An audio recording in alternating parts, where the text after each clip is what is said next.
our next HILF request comes to us from Shelly. Let's see, where did Shelly send this from? On Instagram. Oh. She writes, Dear Dawn, you absolutely have to HILF Hedy Lamarr. She's so badass. The hottest woman ever and an engineer who has patents and stuff. Please. HILF Hedy already. Your fan, Shelly.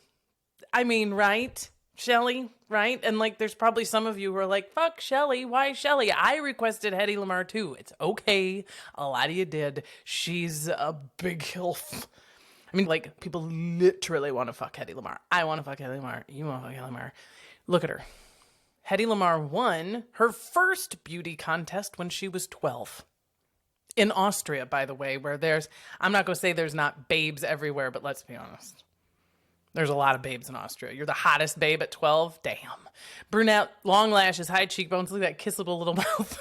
You get it, okay? She's also always been very smart. She was way ahead of her peers in like math and engineering, aced all of her tests, and rich. Holy fuck, this is the trifecta. She's hot, she's rich, and she's smart. Fuck. In 1933, she kind of combines all three of these wonderful assets, and she goes into movies. And in 1933, she's cast in her first movie. She's 18, and this movie, you guys, okay, it's called Ecstasy. It's on YouTube. You can watch it, and I highly recommend you do, because it is pure sex. I watched this fucking thing. She's a young bride in this movie, and the opening scene, the first thing you see is her new husband can't get the key into the lock of the door. Then she goes through this you watch Ecstasy, girl. I tell you the whole movie, but here's the good news is she gets nude. You see full tits, and she has an orgasm, man. It's her face, just her face, but it's not hard to figure out exactly what's going on there. 1933, tits, orgasms, fuck. Surprise, this movie was banned. Getting your own individual copy is like finding a Playboy in the woods in the 90s. Man, it's treasured, right? And both Hitler and Mussolini owned their own personal copies of Hedy Lamarr's movie Ecstasy, which would be weird enough. That could be a thing. You just boop. That's a weird thing that happens. But here's what makes it even fucking crazier, you guys. The year after this movie comes out, Hedy's 19. She marries this very rich, much older guy named Frederick Mandel. He's also Jewish. He also is a weapons manufacturer. And he has, listen to me, he has Hitler and Mussolini over to their house for dinner parties. Did you hear what I said? Okay? Not only is it nuts that you would have Hitler and Mussolini over to your house for a dinner party, they both own their own personal copies of like your teenage wife's nudie picture. Crazy. And one of the things these guys are talking about is weapons, okay? Because Hedy's husband makes weapons, and these two fucking guys fucking love them. And Hedy's just eye candy, and she's bored. 1937, Hedy's like, I gotta get the fuck out of here. Not just out of Europe, but out of her marriage, man. Frederick sucks. No, really, he has dinner parties with Hitler and Mussolini, and he's not a good guy. He won't let her act. He hardly even lets her leave the house. And to get away from him, okay, she's like 24, she drugs the maid, steals her uniform, and has to fucking sneak out. I mean, it's like, right? Sleeping with the enemy kind of stuff. She gets her ass to Hollywood. Great idea. MGM gobbles her up because they're no dummies. And look at these beautiful cheekbones.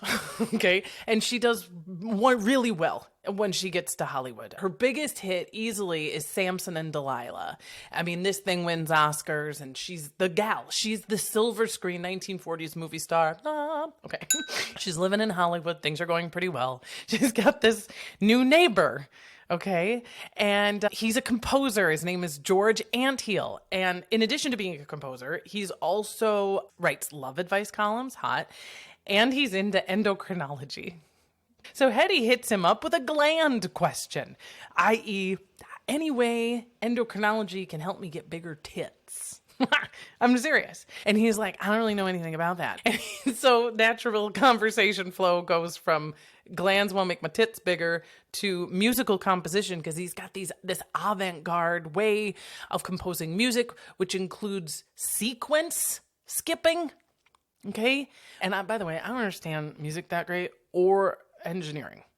But my understanding is that their discussions focused on how a player piano works, with like the turning wheel that plays different frequencies, and how if you switch frequencies, it's almost impossible to follow. Now, they of course meant impossible to follow as a musician, right? Even a jazz musician that's kind of trying to find chords and find ways. When you do this shit, it just throws it all off. And Hedy was like, God, that's fucking great. You know, radio frequency is how we're guiding these weapons and these torpedoes. I think we can stick this shit on a bomb and save the world, man.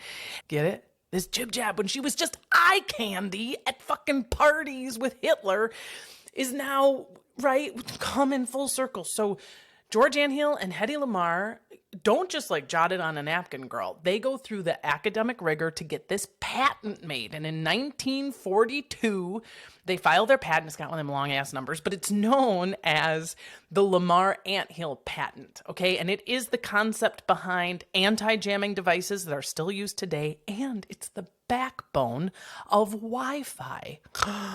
What? So you can imagine, I mean, we're in the middle of the war. You're a movie star, and you also happen to be one of the most brilliant minds in the science field. So she takes, you know, her big brain and her little tits to this inventors council in 1942. Because she's like, what else can we make? What else can I do? How else can I be useful? And they're like, oh my God, you are so smart. But I think you should take them B cups and go sell war bonds. Right? Fuck. And she's good at that too. Surprise. Apparently her bit was like, she had this guy, a plant in the audience who was like a sailor, you know, and she would be like, if you guys buy a certain number of bonds, I'll kiss that guy. And then they all buy the bonds and it's like, mwah. I know. Come on. It's fine. She did great. She sold a bunch of bonds. Good for her. She never stops inventing. She has a drafting table put into her house, and she spends her time working, and she comes up with some other stuff. She invented a better traffic light, carbonated drinks from a tablet. Think like Alka-Seltzer, but it tastes more like Coca-Cola. Sounds gross to me. A fluorescent dog collar. She would apparently work on these things on set in between scenes. Hot. By the late 1950s, you know, Hedy Lamarr, her beauty has faded. She's lost some money, and her big brain is still attached to a vagina. So the science community doesn't give a fuck. And I would like to end there. I'd love to be like, boop. Here she is, Hedy Lamarr, beautiful, underestimated. The end. But that it's not. And I really think we should HILF the last years of Hedy's life. She's married and divorced 6 times. Her final marriage was to her divorce lawyer. I'm not kidding. And when they got divorced, she went ahead and stayed single for the last 35 years of her life. She has 3 kids, including one. This is nuts. One of her kids, she says, is adopted. And then everyone's like, what? And we think probably she just had this kid out of wedlock, right? Someone she was never even really dating. And so instead of being like, I just had a baby, she was like, I bought it.